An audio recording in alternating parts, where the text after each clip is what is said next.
Welcome to CryptoCast Daily, your fast track to today's biggest crypto stories. Like and subscribe to stay ahead in the market. Here are the top highlights shaping the crypto market today. XLM sees heavy volatility as institutional selling weighs on price. HBAR tumbles 5% as institutional investors trigger mass sell-off. Dogecoin inches closer to Wall Street with ETF set for launch this week. Robinhood expands private equity token push with new venture capital fund. Bitcoin mining profitability fell in August, Jefferies says. France, Austria and Italy urge stronger EU oversight of crypto markets under MiCA. PayPal adding crypto to peer-to-peer payments, allowing direct transfer of BTC, ETH, others. Base explores issuing native token, says creator Jesse Pollak. MoonPay to buy startup Meso to expand crypto payments further. Crypto lender Maple expands to Tether-Backed plasma. PEPE price sinks 6% amid market sell-off as whales accumulate. Ether bigger beneficiary of digital asset treasuries than Bitcoin or Solana, StanChart. Ethereum Foundation starts new AI team to support agentic payments. Bullish gets a new $55 price target from KBW with US entry seen as key catalyst. Bitmain's Ether treasury crosses 2.15 M, stake in WorldCoin vehicle rises tenfold. CoreWeave stock climbs 5% after $6.3 billion cloud capacity deal with Nvidia. Crypto advertising is inherently political, and that's a good thing. CoinDesk 20 performance update. Index drops 2.5% as nearly all constituents decline.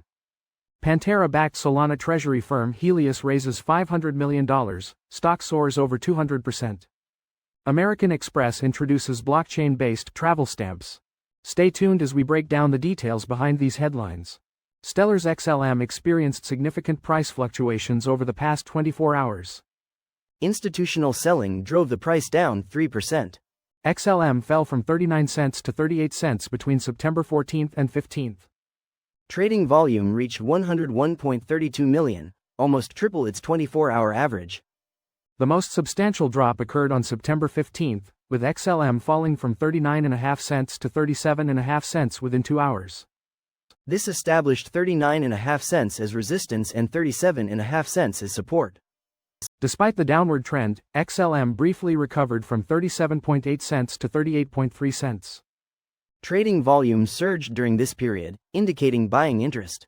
Hedera Hashgraph's HBAR token fell 5% from 24 cents to 23 cents between September 14th and 15th.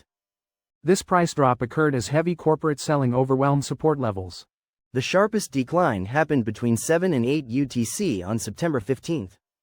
Concentrated liquidation drove prices lower after days of resistance around 24 cents. Institutional trading volumes surged with over 126 million tokens traded on September 15th. This is almost 3 times the normal volume for corporate flows. Market participants attribute this to portfolio rebalancing by large stakeholders. Enterprise adoption concerns and regulatory scrutiny likely contributed to the sell-off. The first exchange-traded fund built around a meme coin could launch this week. The REX shares Osprey Dogecoin ETF, or DOJE, was initially expected last week alongside other crypto and politically themed ETFs. Bloomberg analysts believe Wednesday is the most likely launch date, but caution nothing is certain. Dogecoin has performed well recently, up 15% over the past month. If launched, DOJE would be the first United States ETF to focus on a meme coin. Meme coins like Dogecoin and Shiba Inu often gain popularity through internet culture and speculation. DOJE will not hold Dogecoin directly but will use a Cayman Islands subsidiary to gain exposure through futures and derivatives.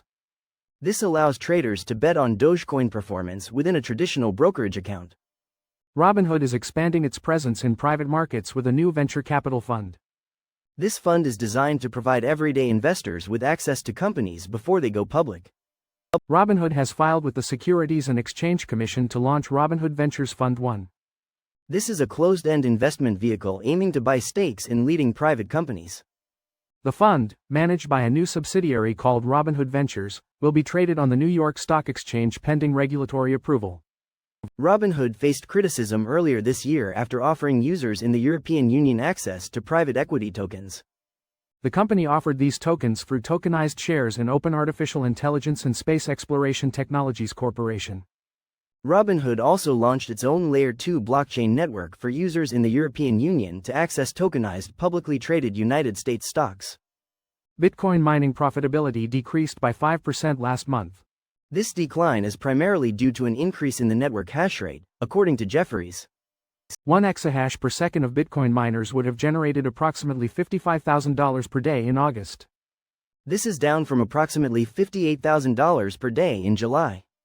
United States listed mining companies mined 3,573 Bitcoin in August. This is compared to 3,598 Bitcoin mined in July. Marathon Digital Holdings mined the most Bitcoin with 705,703 tokens. Marathon Digital Holdings also had the largest energized hash rate at 59.4 exahashes per second.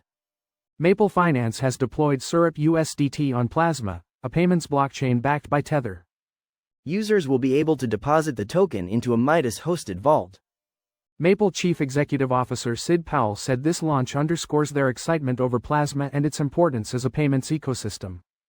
Maple aims to hit $5 billion in assets under management by the end of 2025. Digital asset treasuries have been struggling as their market values declined. Ether treasuries seem most likely to endure due to staking yield, regulatory clarity, and growth potential.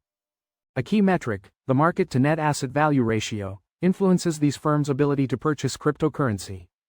This impacts demand for Bitcoin, Ether, and Solana. Successful digital asset treasuries will be those that minimize fundraising costs, attract investment, and generate staking yield. This favors Ether and Solana over Bitcoin, which does not offer yield. Many firms now hold substantial Bitcoin, but if market values remain low, consolidation is expected. Ether treasuries are accumulating aggressively, with Bitmain positioned to expand its holdings. The Ethereum Foundation is establishing an artificial intelligence team. This team will focus on making Ethereum the primary platform for what they call the machine economy. The team has two main goals. One goal is to enable AI agents to make payments and coordinate without intermediaries. The second goal is to build a decentralized AI structure.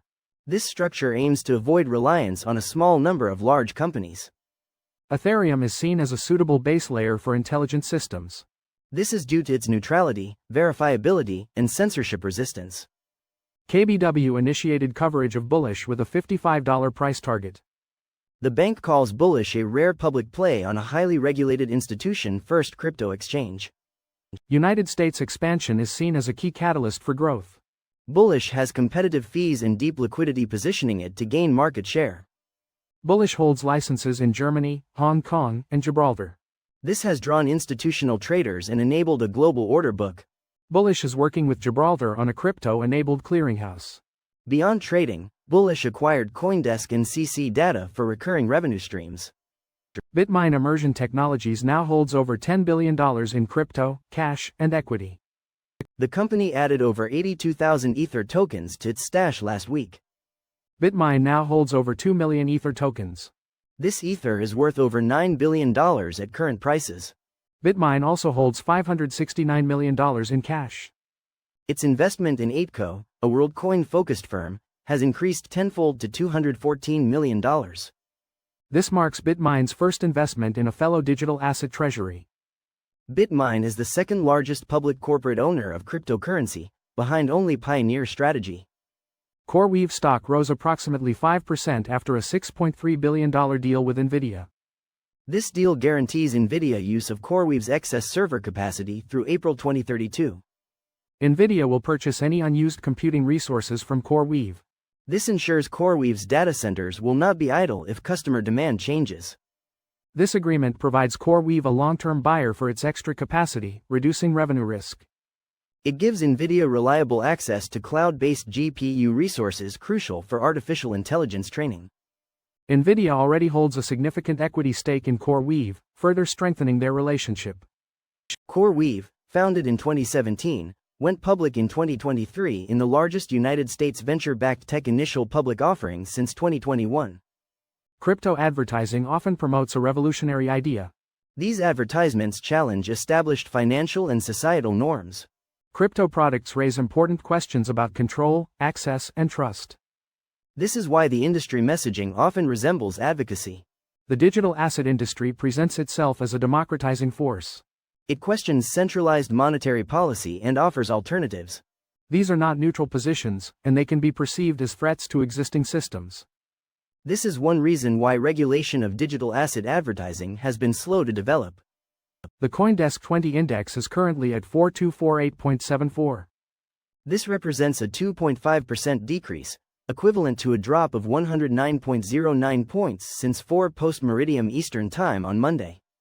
19 out of 20 assets in the index are trading lower. Avalanche is the top performer, showing a slight increase of 0.6%.